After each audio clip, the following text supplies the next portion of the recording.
अस्सलाम वालेकुम। मैं हूं फरियाल और आप देख रहे हैं मेरा यूट्यूब चैनल फरी टाइम्स। फरी टाइम्स में आपको खुशामदीद कहती हूं और पेरेंटिंग के एक नए टॉपिक के साथ आपकी खिदमत में हाजिर हुई हूं। उस टॉपिक को शुरू करने से पहले आपसे दरख्वास्त है कि आपने अगर यूट्यूब चैनल को सब्सक्राइब नहीं किया तो सब्सक्राइब कर दें और मेरे बेल आइकॉन को ज़रूर हिट कर दीजिएगा ताकि आपको मेरी वीडियोज़ के लेटेस्ट अपलोड मौसूल होते रहें। तो व्यूवर्स, जैसा कि आपको पहले वीडियो में बताया था कि मेरा बच्चों की तालीम और तरबियत के शोबे के साथ बहुत पुराना ताल्लुक़ है और मैंने इस ताल्लुक़ के दौरान बहुत कुछ सीखा।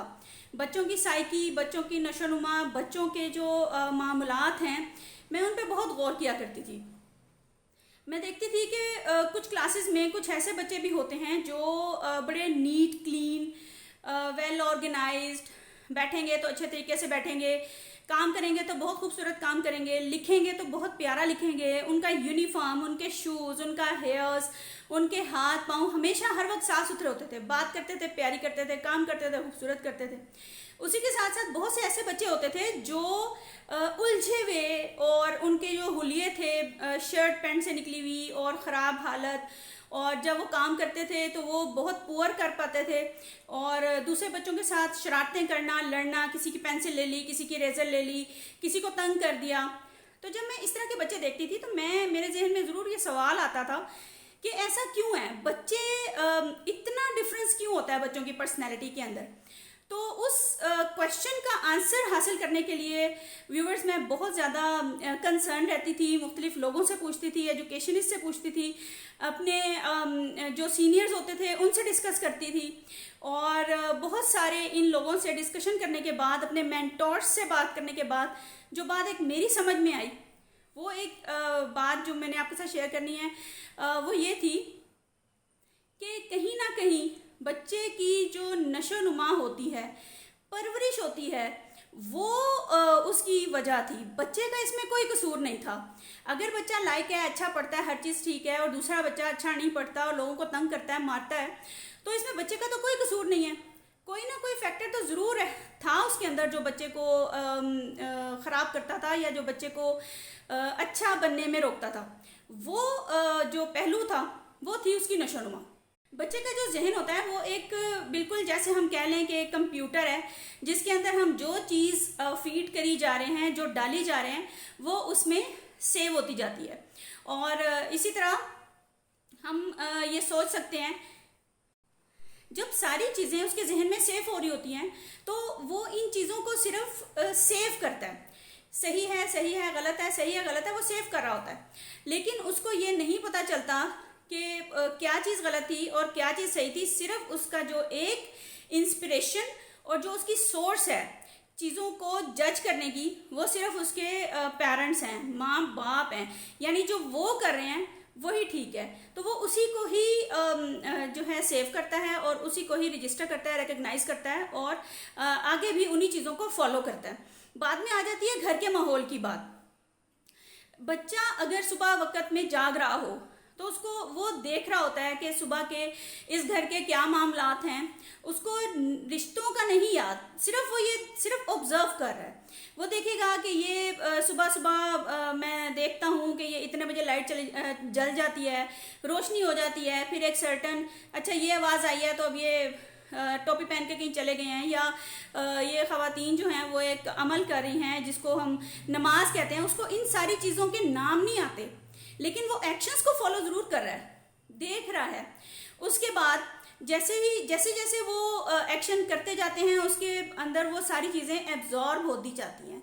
आपने देखा होगा, आपने भी नोटिस किया होगा कि छोटे जो बच्चे होते हैं जब उनके इर्द गिर्द कोई भी हंगामा या बात होती है तो वो अपनी माँ की तरफ देखता है। अगर तो उसकी माँ पुरसकून है या वो स्माइल करती है तो वो भी पुरसकून हो जाता है। लेकिन अगर किसी हंगामे की सूरत में या इर्द गिर्द की आवाज़ों से वो डर के अपनी माँ की तरफ देखता है और माँ बेचैन होती है या वो भी परेशान होती है तो वो उसके साथ लिपट जाता है, चिपक जाएगा उसके साथ, इनसिक्योर हो जाएगा। तो ये सारी चीज़ें क्या हैं, वो सिर्फ ऑब्जर्व करता है और वो ये समझता है कि अच्छा ये एक बंदी जो है ना ये मेरे साथ हर वक्त अटैच है और मुझे सारा वक्त सिक्योर करती है, और जो ये है ना ये बेहतरीन है, सही है, ज़बरदस्त है।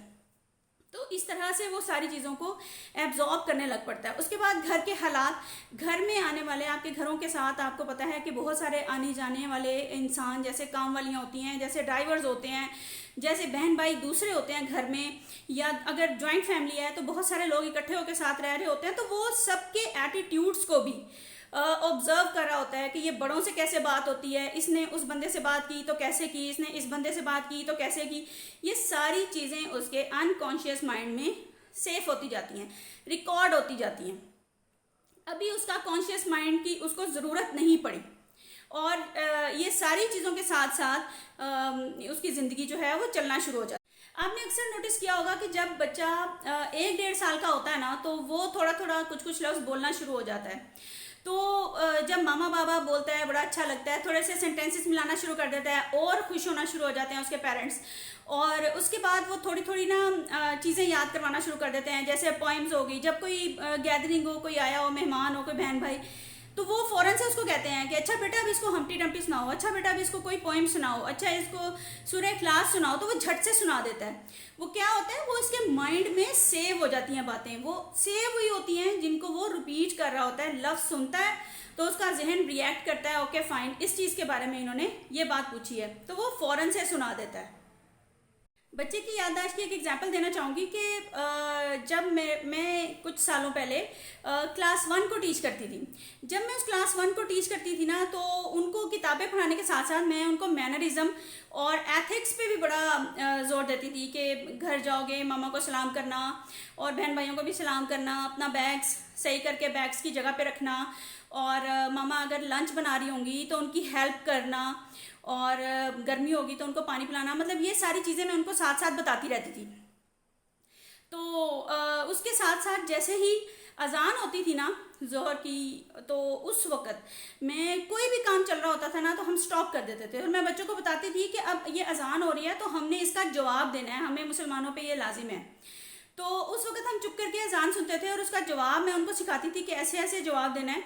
और फिर उस अजान के बाद हम लोग दुआ करते थे सारे मिलके, और वो दुआ जो थी ना वो बड़ी इफेक्टिव होती थी, बच्चे पढ़ते थे। मुझे बड़ी हैरानगी हुई, कुछ दिन पहले मुझे उन्हीं बच्चों में से एक बच्चे की कॉल आई और उसने मुझे बताया कि टीचर, जो आप उस वक्त हमें दुआ पढ़ाया करती थी ना, और जो नमाज सुनने का तरीका था, वो आज भी हम फॉलो करते हैं, और हमें कहीं भी अजान मिल जाए तो हम चुप करके अजान सुनते हैं और उसके बाद उसकी दुआ करते हैं। बच्चे की इब्तदाई 7 साल गुजर जाने के बाद अब उसका जो कुछ उसके अंदर रिकॉर्ड हुआ था ना, बच्चा उसके ऊपर अमल करना शुरू कर देता है।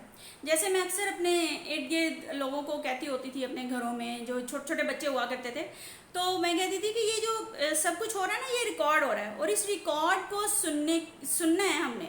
मरने से पहले एक दफ़ा इस रिकॉर्ड को सुनना पड़ेगा। यानी जो चीज़ हम बच्चे के अनकॉन्शियस माइंड में सेव कर रहे हैं, वही हम बाद में सुनेंगे। तो होता ऐसे ही है कि जब बच्चे 7 साल से आगे चले जाते हैं तो वो जो उन्होंने सीखा होता है उसको प्रैक्टिकल लाइफ में प्रैक्टिस करना शुरू कर देते हैं। तो अगर बच्चे की पहले 7 साल में कोई कमी रह गई हो, कुछ तो पेरेंट्स ऐसे होंगे जिनके बच्चे अभी 7 साल से कम है, उनके लिए मेरी वीडियो बड़ी मुफीद साबित हो सकती है। लेकिन वो लोग जिनके बच्चे 7 साल से ज़्यादा हो गए हैं, उम्मीद उनके लिए भी कायम है। और जो हमारे साइकेट्रिस्ट और हमारे जो माहिरीन हैं, वो जो तरीके बताते हैं वो बहुत ही कार फरमा हैं। उसमें से एक ये है कि बच्चे को समझाया जाए। अब वो कैसे समझाया जाए? बच्चे, हम अपनी ज़िंदगी का 90% जो टाइम गुजारते हैं वो ऑटोमेटिक चल रहा होता है। हम सुबह उठते हैं, खाना खाते हैं, नाश्ता करते हैं, तैयार होते हैं, जॉब्स पे चले जाते हैं, वहाँ पे एक सर्टेन टाइप ऑफ वर्किंग होती है, उसको करते हैं। उसको करने के बाद जब हम वापस आते हैं, मतलब एक खुद कार ऑटोमेटिकली लाइफ चल रही होती है। उस लाइफ में हमें जब कभी बहुत स्ट्रॉन्ग किस्म की बड़ा कोई ख़ास काम आ जाए, यानी फॉर एग्जांपल हमें जॉब प्लेस पे कोई प्रोजेक्ट बनाने को मिल गया है, या अगर हम कोई स्टूडेंट है तो थीसिस बनाने को मिल गया है, या कोई ऐसा काम करने को मिल गया है जिसमें हमारी तवज्जो ज़्यादा चाहिए, तो हम उसके लिए क्या करते हैं, घर का कोई कॉर्नर या यूनिवर्सिटी की लाइब्रेरी में जाके हम बैठ जाते हैं और ऐसी जगह बैठने की कोशिश करते हैं जहाँ पे हमें कोई डिस्टर्ब ना करे। वो हम क्या कर रहे होते हैं, हम अपने कॉन्शियस माइंड को इन्वायरमेंट दे रहे होते हैं, हम उसको मौका दे रहे होते हैं कि फोकस करें। हमारा जो कॉन्शियस माइंड होता है ना, थोड़ा स्लो होता है, कम लिए स्लो काम करता है, तो उससे काम लेने के लिए थोड़ी सी मेहनत ज़्यादा करनी पड़ती है, एनर्जी ज़्यादा लगानी पड़ती है। इसलिए हम साथ पानी और ये चीज़ें रख के बैठते हैं अगर हमने कोई ऐसा सोच समझ वाला काम करना होता है।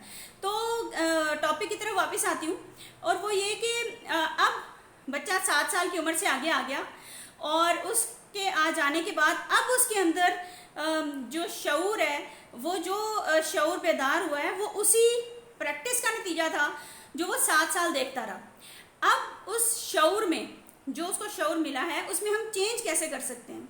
उसको चेंज करना एक बहुत बड़ा काम है, और वो हम कर सकते हैं। मुश्किल है, नामुमकिन नहीं है। तो उस शऊर में चेंज लाना, कॉन्शियस माइंड में चेंज लाना मुश्किल तो है, लेकिन नामुमकिन नहीं है। पेरेंटिंग के बुनियादी असूल में पहला असूल मैं आपको याद दिलवाना चाहूँगी। जो पहला असूल है वो ये है कि जो आपने बच्चे से करवाना है ना, पहले उसको करके दिखाएं। आप सारा दिन उसको समझाते रहें, बेटे सच बोलना है, बेटे अच्छा सलूक करना है, बड़ों का अदब करना है, छोटों से मोहब्बत करनी है, टीचर का अदब करना है, माँ बाप से अच्छा सलूक करना है, एथिक्स, वैल्यूज़ और इखलाकियात, जितना मर्जी सुबह से शाम तक आप उनको पढ़ाते रहेंगे, उन पर वो असर नहीं होगा जब तक वो आपको करता हुआ ना देखेंगे। अगर आप ईमानदार होंगे तो बच्चे वो आपको देखेगा, उसमें भी ईमानदारी आएगी। अगर आप सच बोलते होंगे तो वो भी सच बोलना शुरू कर देगा। तो पेरेंटिंग के सबसे बुनियादी असूल को सबसे पहले आपको अपनाना पड़ेगा। बच्चे के लिए रोल मॉडल बन जाएं। बच्चे जब आपको देखे तो वो सोचने समझने पे मजबूर हो जाए, वो इस बात पर इत्तेफाक करने पे मजबूर हो जाए कि मेरे फादर या मेरे पेरेंट्स जो हैं वो मेरा आइडियल हैं, और मैंने इस तरह से ही ज़िंदगी गुजारनी है। एक तो ये बात बहुत ज़रूरी है।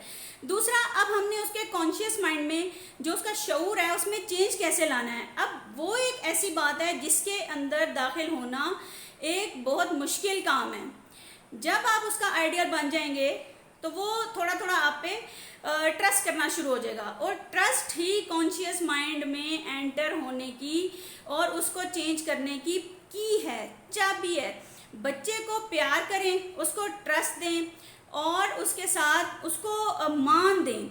उसको पता हो कि मैंने जब अपने मामा को या मैंने अपने बाबा को कोई बात बतानी है तो वो मेरी साइड पे सोचेंगे और मुझे हेल्प करेंगे, ना कि आप उसको कह तो रहे हैं कि मैं तुम्हारे साथ हूँ, मैं हमेशा तुम्हारा साथ दूंगा और आपने हमेशा सच बोलना है, ये है वो है। और जब वो कोई गलती कर दे या वो आके आपको सच बता दे तो आप उससे नाराज़ हो जाएं, होगा क्या? उसका ट्रस्ट खराब हो जाएगा।